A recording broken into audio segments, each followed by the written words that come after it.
शुभ प्रभात कलिसिया। आप सब आज सुबह कैसे कर रहे हैं? आशा करते हैं कि आप सब यीशु मसीह में सुरक्षित हैं। हम आशा करते हैं और प्रार्थना करते हैं कि परमेश्वर जल्दी जल्द हम सबको मिलकर संगति करने में दरवाजे खोलेंगे और हम फिर से साथ में परमेश्वर की स्तुति आराधना करेंगे। कलिसिया होकर कुछ हफ्तों से हम पौलुस द्वारा थिस्सलुनीयों को लिखे गए पहले पत्र के माध्यम से अटूट विश्वास इस विषय पर हम चर्चा कर रहे थे। इस विषय के अंतिम भाग को आज हम मनन करेंगे और वो है पहला थिस्सलुनीयों का 5 उसका 22 से 28।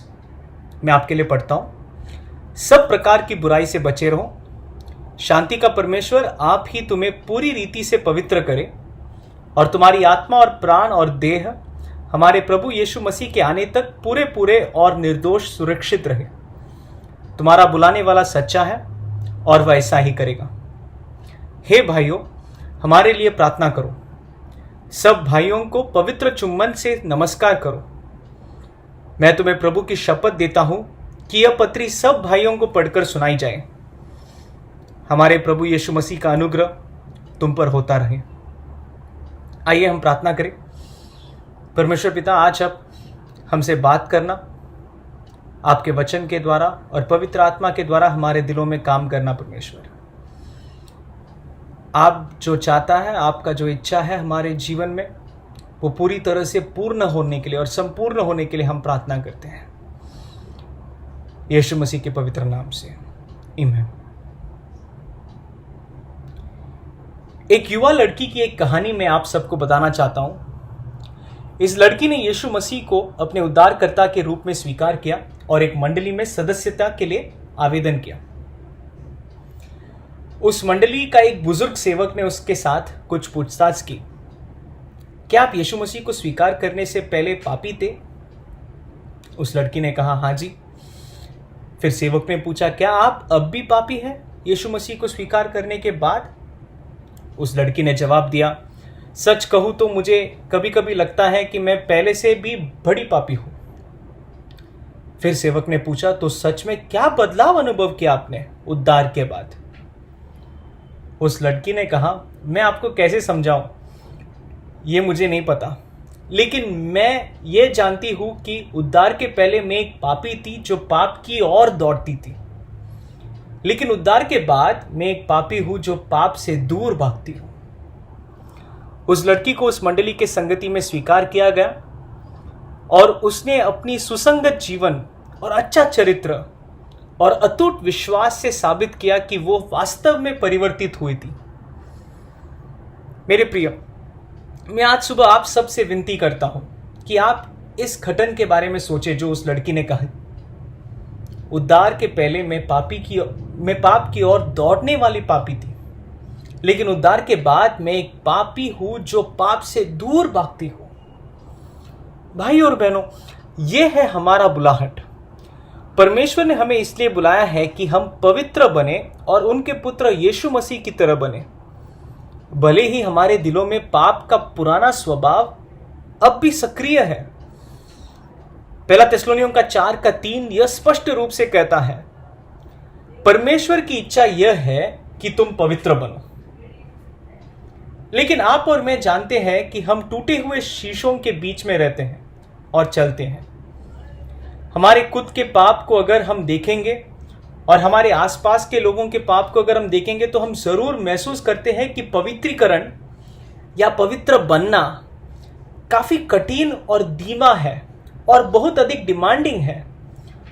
और उतना ही नहीं, कभी कभी हमारे उस पाप जो हम बार बार दोहराते हैं और वो उलझाने वाला पाप जो हमें इतनी आसानी से बार बार गिराता है और हमारा पीछा करते रहते हैं, यह देखकर कभी कभी हमें लगता है कि पवित्रीकरण या सैंक्टिफिकेशन या पवित्र बनना सिर्फ मुश्किल ही नहीं बल्कि नामुमकिन है। भले ही परमेश्वर हमें पवित्रता के जीवन के लिए आह्वान करते हैं और पवित्रता के जीवन की मांग करते हैं, हम अभी भी पाप में गिरते हैं और पवित्रता के धीमी और कठिन प्रक्रिया के साथ हम संघर्ष करते हैं। क्या आप मेरे साथ सहमत हैं? आप अपने आप को जांचिए, आपके विचारों को, शब्दों को और कार्यों को जो आपने कल किए हैं या आज सुबह। और अगर हम ईमानदारी से जांचेंगे तो हम कहेंगे कि हमारे विचार, शब्द और कार्य यीशु मसीह के चरित्र से काफी दूर हैं। जब हमारे उलझाने वाले पाप हमारा पीछा छोड़ने से इनकार करता है और जब पवित्रता कठिन और असंभव लगता है, तो हम एक मसीह होकर क्या करना चाहिए? भाई और बहनों, मैं आज सुबह आपको परमेश्वर को देखने के लिए प्रोत्साहित करना चाहता हूं, जो हमें पवित्र करता है।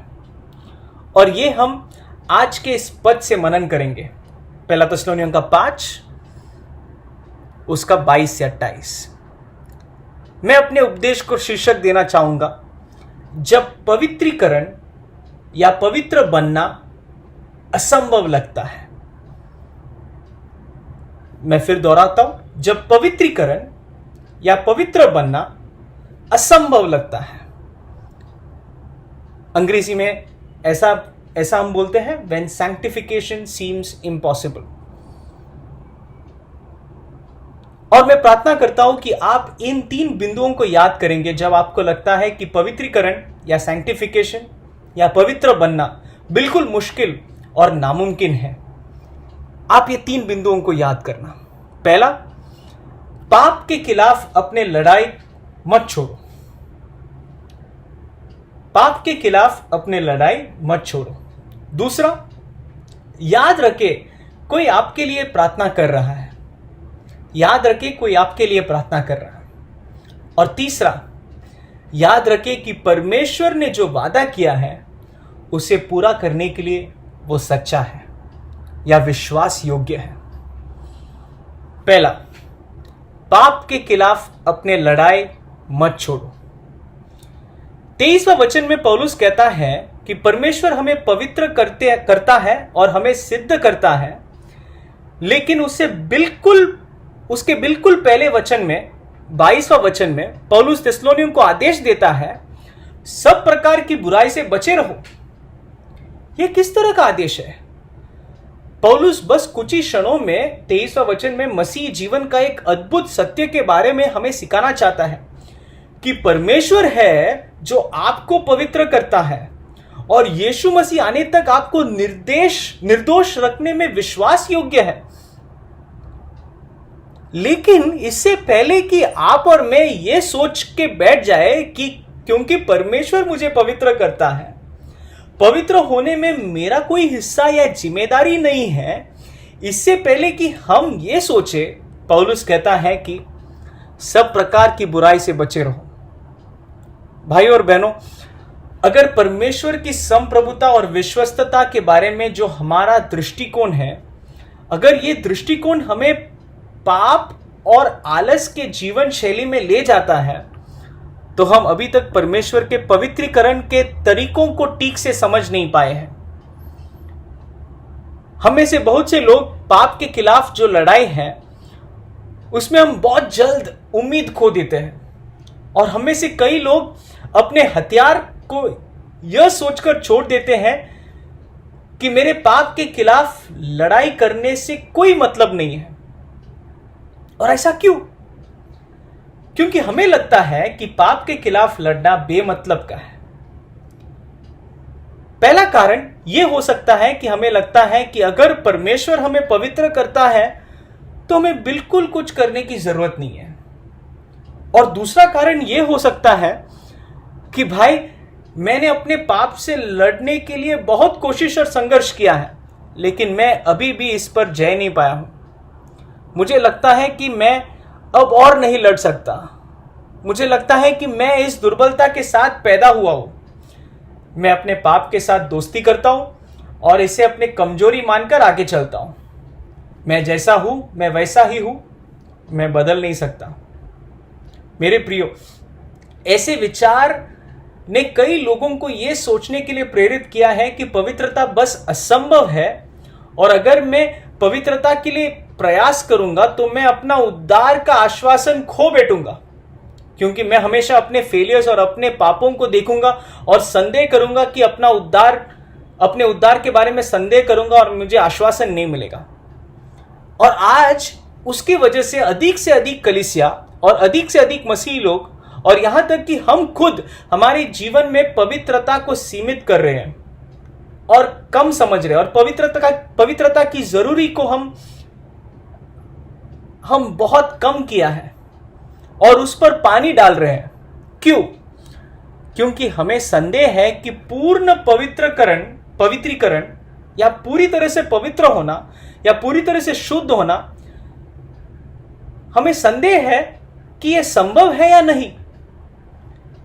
यह सच है प्रियो कि हम इस जीवन में व्यावहारिक पूर्णता या प्रैक्टिकल परफेक्शन जो बोलता है, व्यावहारिक पूर्णता प्राप्त नहीं करते, लेकिन फिर भी कभी कभी मसीह लोग सोचने लगते हैं कि आज्ञाकारिता या पवित्रता या प्रेम या पश्चाताप या परिवर्तन की कोई जरूरत नहीं है स्वर्ग में प्रवेश करने के लिए। वे अपने पाप के साथ दोस्ती करने का फैसला करते हैं, फिर वे अपने पाप पूर्ण जीवन शैली को सही ठहराने के लिए, जस्टिफाई करने के लिए कि मैं जो कर रहा हूं वो बराबर है, वो जस्टिफाई करने के लिए बहुत सारे तरीके और साधन खोजने की कोशिश करते हैं कि कैसे मैं जस्टिफाई करूं। उदाहरण के लिए कुछ लोग कहते हैं, मुझे मसीह में धार्मिक ठहराया गया है, मुझे यीशु मसीह में स्वीकार किया जाता है, इसलिए कोई फर्क नहीं पड़ता कि मैं क्या करता हूं, मुझे माफ कर दिया गया है और मैं परमेश्वर का बच्चा हूं। या इसी तरह का एक और सोच है कि परमेश्वर का अनुग्रह के बारे में ऐसा एक सोच है कि हम अनुग्रह के युग में जी रहे हैं भाई। यदि परमेश्वर वास्तव में हमें पवित्र बनाना चाहता है तो वह हमें अनुग्रह और दया क्यों देता है? मेरे प्रियो, कई बार हम उन्हीं सिद्धांतों का उपयोग करते हैं, वही सिद्धांत जो हमें पवित्रीकरण में मदद करता है, जो हमें पवित्र बनने में मदद करता है, ये सिद्धांत को हम उपयोग करते हैं पवित्रीकरण के लिए नहीं, लेकिन हम उसी सिद्धांतों को हमारे पाप को जस्टिफाई करने के लिए उपयोग करते हैं। जिस छिपे पाप के साथ हम लड़ते हैं और हम संघर्ष करते हैं, उसके साथ दोस्ती करने के लिए नहीं बुलाया है आपको परमेश्वर ने।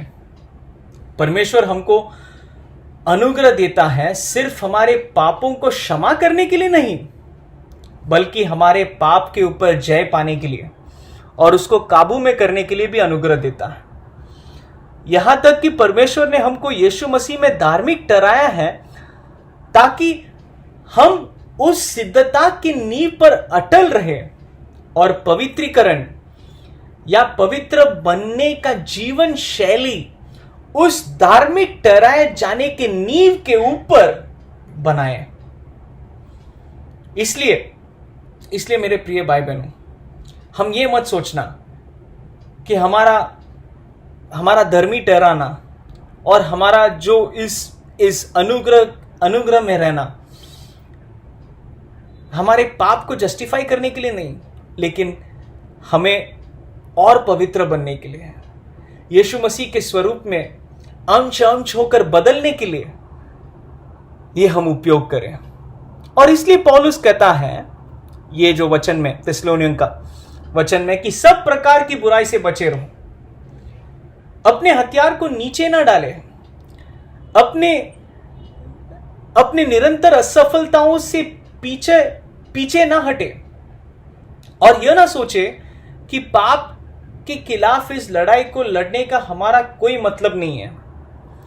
अपने जीवन के अंत में देखिए पौलुस क्या कहता है उनके जीवन के बारे में, मैं अच्छी कुश्ती लड़ चुका हूं और मैंने अपनी दौड़ पूरी कर ली है, ये पौलुस कहता है। देखिए पौलुस फिलिपियों से क्या कहता है, फिलिपियों का 2 उसका 12 और 13 में, डरते और कांपते हुए अपने अपने उद्धार का कार्य पूरे करते जाओ।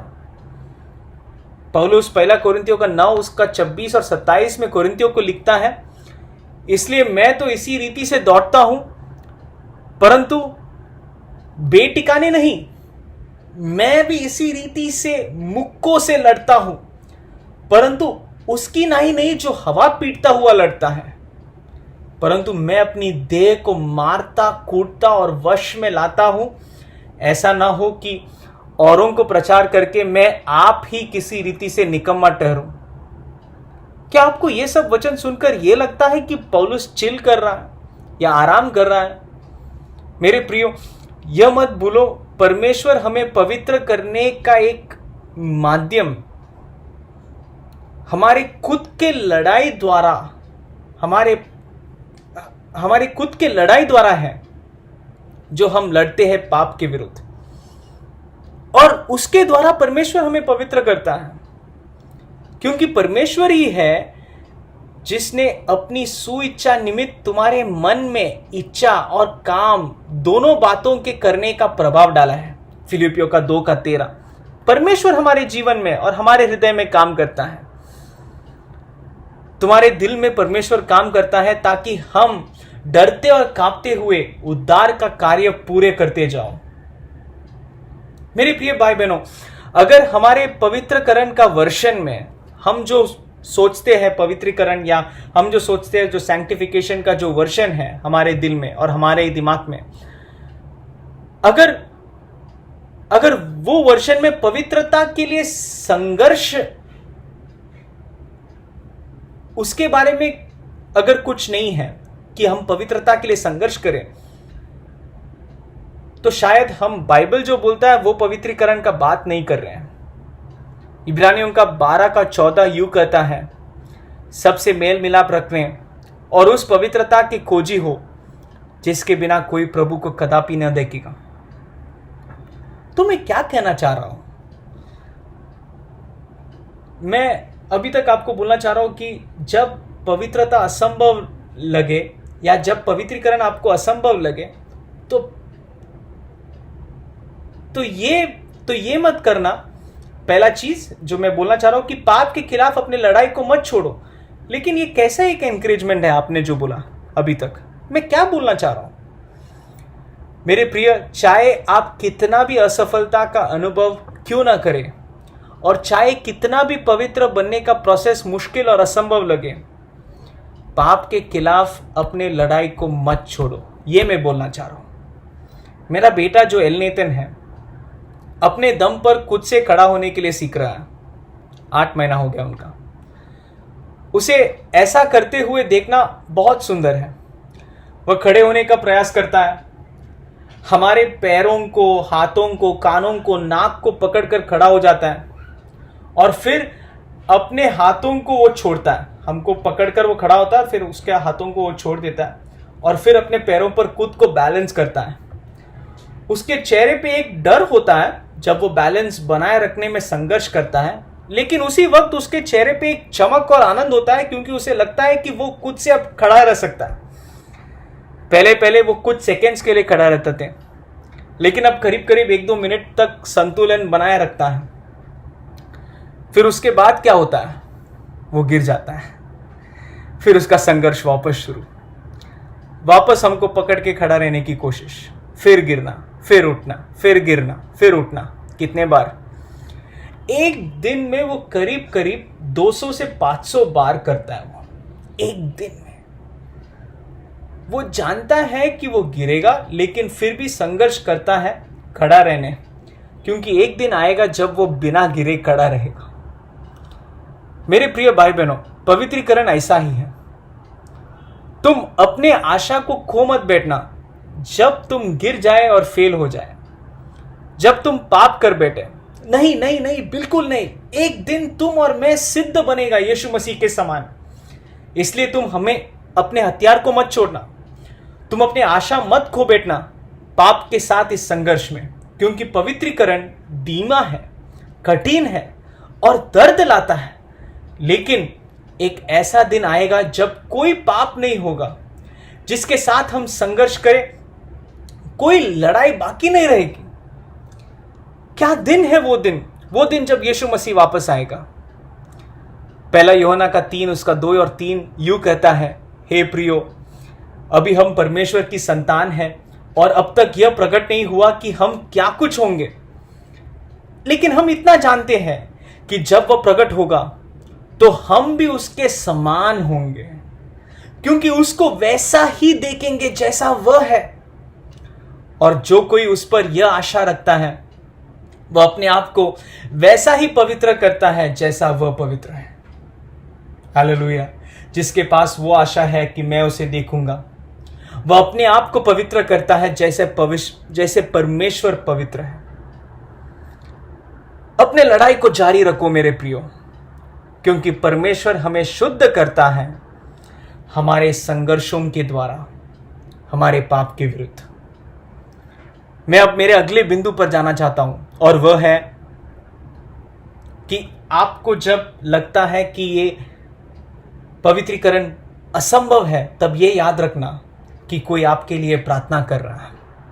कुछ साल पहले इस विचार ने मेरे दिल को जकड़ लिया और मैं उत्साहित हो गए कि कोई मेरे लिए प्रार्थना कर रहा है। 23वां पद को देखें, पहला थिस्सलुनीका 5 उसका 23 क्या बोलता है? पौलुस प्रार्थना कर रहा है कि परमेश्वर थिस्सलुनियों के विश्वासियों को पवित्र करे। और 25वां पद में पौलुस उनसे विनती करता है कि वे उनके लिए भी प्रार्थना करें। वो कहता है, भाइयों हमारे लिए प्रार्थना करो। जब पवित्रीकरण का रास्ता कठिन हो जाता है, भाइयों और बहनों, मैं चाहता हूं कि आप याद करें कोई आपके लिए प्रार्थना कर रहा है। हो सकता है कि आपके लिए प्रार्थना करने वाला शायद आपके पति पत्नी हो, आपके माता पिता हो, आपके मित्र, आपके भाई बहन जो मसीह में है, या आपके अगुए, या कोई ऐसा व्यक्ति जिसे आप शायद कभी नहीं जानते हैं। आपके पवित्रीकरण के लिए कोई व्यक्ति अपने घुटनों पर संघर्ष कर रहा है। और यदि आप किसी ऐसे व्यक्ति के बारे में नहीं जानते हैं तो आपके लिए संघर्ष कर रहा है, तो मैं आपके आंखों को किसी ऐसे व्यक्ति की ओर मोड़ना चाहता हूं और दिखाना चाहता हूं जो निश्चित रूप से परमेश्वर पिता के दाहिने हाथ में है। और वह कौन है? यीशु मसीह। वही यीशु मसीह जो मनुष्य बन गया और हमारी तरह पाप और प्रलोभन के विरुद्ध संघर्ष किया, बिल्कुल एक मनुष्य होकर, आपकी और मेरी तरह। और उन्होंने पाप पर विजय पा लिया। वे पाप में नहीं गिरे, लेकिन क्योंकि वह खुद पाप के साथ संघर्ष किया, वो तुम्हें और मुझे सहानुभूति दिखाता है। वो हमारे संघर्ष को जानता है और वो तुम्हारे लिए प्रार्थना करता है। वो मेरे लिए प्रार्थना करता है।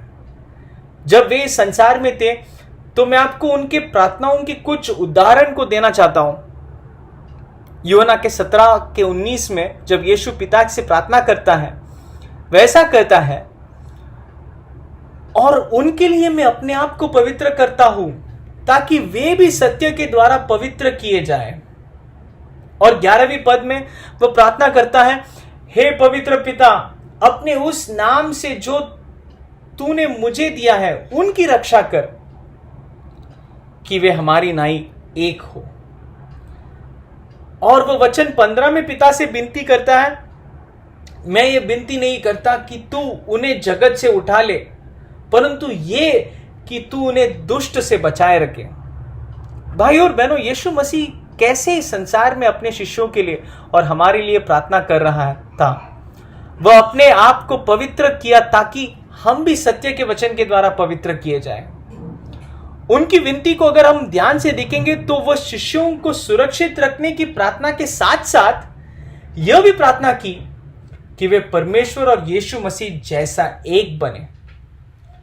और यह वास्तव में पवित्रीकरण का एक अंजाम है कि जो पवित्रता में बढ़ता है वे परमेश्वर के दूसरे शिष्यों के साथ जो पवित्रता में बढ़ रहे हैं उनके साथ एकता महसूस करता है।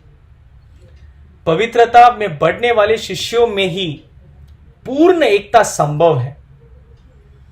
हमारा प्रेम और एकता से दुनिया को पता चलेगा कि हम परमेश्वर के शिष्य हैं, जिसमें दिन प्रतिदिन पवित्रीकरण जारी है। आइए हम एक और उदाहरण देखें। जब यीशु मसीह ने पतरस से कहा, लूका का 22 उसका 31 और 32 में, 31 और 32 में, शमौन, हे शमौन, देख शैतान ने तुम लोगों को मांग लिया है कि गेहूं की नाई फटके, परंतु मैंने तेरे लिए विनती की कि तेरा विश्वास जाता न रहे। शैतान ने जब मांग की कि वे उन शिष्यों को गेहूं के नाई फटके, तब यीशु मसीह ने प्रार्थना की कि उनका विश्वास अटूट रहे और परमेश्वर में बने रहे। वह हमारे लिए प्रार्थना करता है। वह प्रार्थना करता है कि हमारा विश्वास अटूट रहे। वह प्रार्थना करता है कि हम पवित्रता और शुद्धता में बढ़े। वह प्रार्थना करता है कि हम सब एक होकर खड़े रहें। वह प्रार्थना करता है कि हम एक दूसरे से प्यार करें जैसे उन्होंने हमसे प्रेम किया। अगर आपके पास और मेरे पास हमारे पवित्रता और प्रेम के बारे में घमंड करने के लिए कुछ भी है, तो वो सिर्फ और सिर्फ इतना ही है कि परमेश्वर ने मुझे और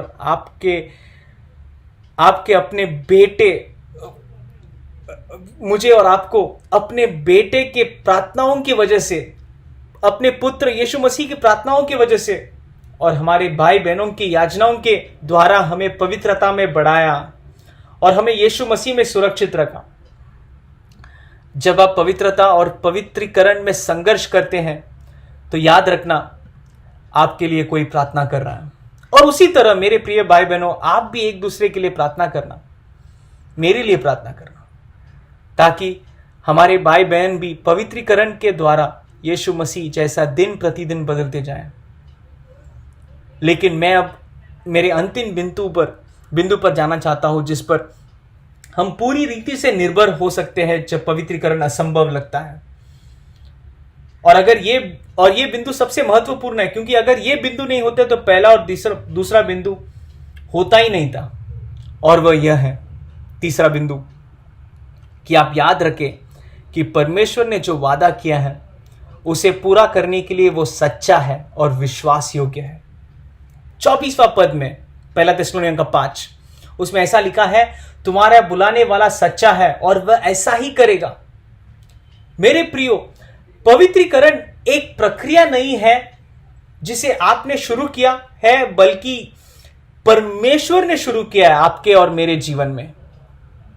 यह परमेश्वर का काम है कि उन्होंने एक मनुष्य को चुन लिया जो पाप और बुराई से भरा हुआ था, और उसे साफ किया और उसे धोया और उसे यीशु मसीह में धार्मिक ठहराया और फिर उसे परमेश्वर का संतान बनाया। यह अच्छा काम परमेश्वर ने शुरू किया और उन्होंने इस धार्मिक ठहराया हुआ मनुष्य को इस जगत से दूर नहीं लेकर गया, लेकिन परमेश्वर ने उस मनुष्य को फिर से इस टूटे हुए दुनिया में रखा ताकि वो दिन प्रतिदिन पवित्रता में बढ़े। मैंने एक कहावत सुना था मेरे जवानी में कि हाँ, ये एक चमत्कार है कि परमेश्वर एक मनुष्य को पवित्र बनाकर स्वर्गीय स्थानों में बिठाता है, लेकिन उससे बड़ा एक चमत्कार यह है कि परमेश्वर उसी पवित्र मनुष्य को इस पाप से भरा हुआ दुनिया में पवित्र होकर संभालता है यीशु मसीह के आगमन तक। हाँ, तो अगर परमेश्वर ने पवित्रीकरण का काम शुरू किया है तो वो जरूर उसे पूर्णता की ओर ले जाएगा, क्योंकि यह परमेश्वर का चरित्र नहीं है कि वो एक काम शुरू करता है और बीच में छोड़ के चले जाते हैं। बिल्कुल नहीं। पौलुस हमारे पवित्रीकरण को परमेश्वर की विश्वस्तता के साथ बांधता है। हमारा पवित्रीकरण परमेश्वर की विश्वस्तता के साथ बंधा हुआ है।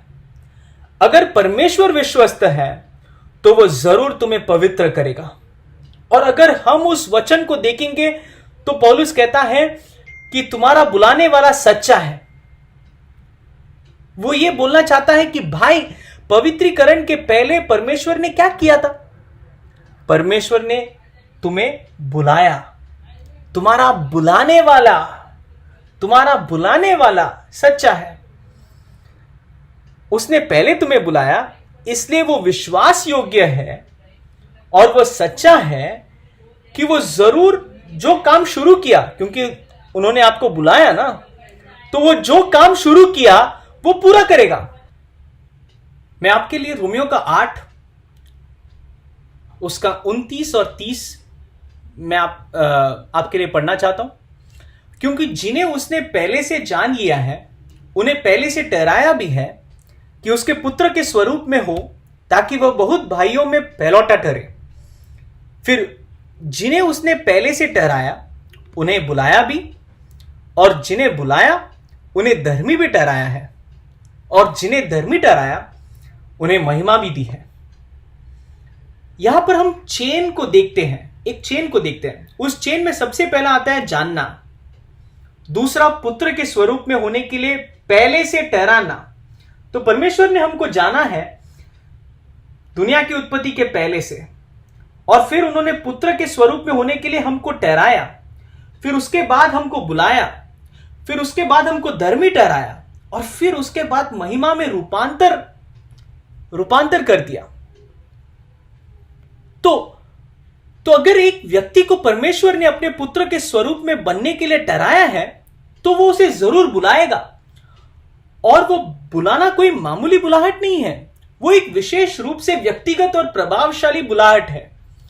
और अगर एक व्यक्ति को परमेश्वर ने बुलाया है, तो वो उसे जरूर धर्मी भी ठहराएगा, और अगर उसे धर्मी ठहराएगा तो उसे जरूर महिमा में रूपांतर भी करेगा। मेरे प्रिय भाई बहनों, ये चेन में से परमेश्वर का कोई भी संतान नष्ट नहीं हुआ है, ये चेन में से कोई भी ड्रॉप आउट नहीं हुआ है।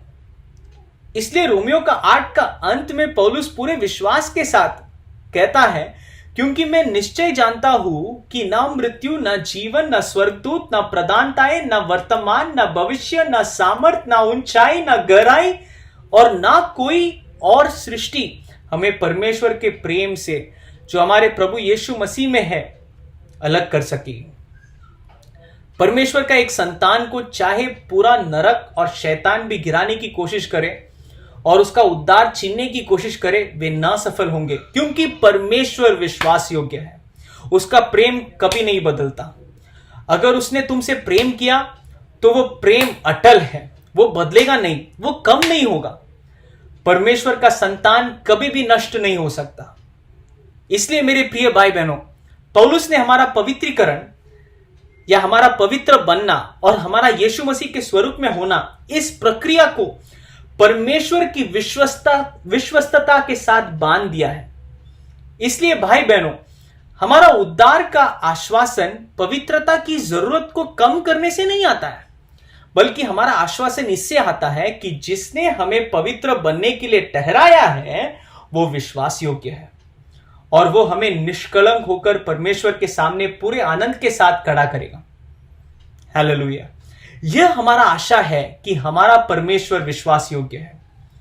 इतना ही नहीं, परमेश्वर ने अपने पुत्र यीशु मसीह को हमारे लिए भेजा और वो क्रूस पर हमारे लिए मरा, ताकि हम पवित्र बन सके, निष्कलंक बन सके। यीशु मसीह ने सिर्फ हमें धार्मिक ठहराने के लिए नहीं मरा है, बल्कि हमारे पवित्रीकरण को पूरा रूप से सिद्ध करने के लिए वो क्रूस पर अपनी जान कुर्बान की। एफिसियों का 5 उसका 25 और 26 यूं कहता है, मसीह ने भी कलीसिया से प्रेम करके अपने आप को उसके लिए दे दिया कि उसको वचन के द्वारा जल के स्नान से शुद्ध करके पवित्र बनाए। यीशु मसीह ने अपने आप को हमारे लिए क्रूस पर अपनी जान कुर्बान की, ताकि वो हमें शुद्ध करे और पवित्र बनाए। अगर आप इस पवित्रता और शुद्धिकरण को नहीं जानते हैं, तो मैं आपको आह्वान करता हूं, उस यीशु मसीह को देखो जो क्रूस पर हमारे पापों के लिए मारा गया। उसने हमारे पापों की दंड को उठाया, हमें शुद्ध किया और हमें नया जीवन दिया, और हमें परमेश्वर पिता के साथ एक पवित्र रिश्ता में जोड़ दिया। और वही यीशु मसीह का मृत्यु ने मेरे और आपके पवित्रीकरण का कीमत चुका दिया। हे बोझ से दबे हुए लोगों और परिश्रम करने वालों, मेरे पास आओ, यीशु मसीह कहता है।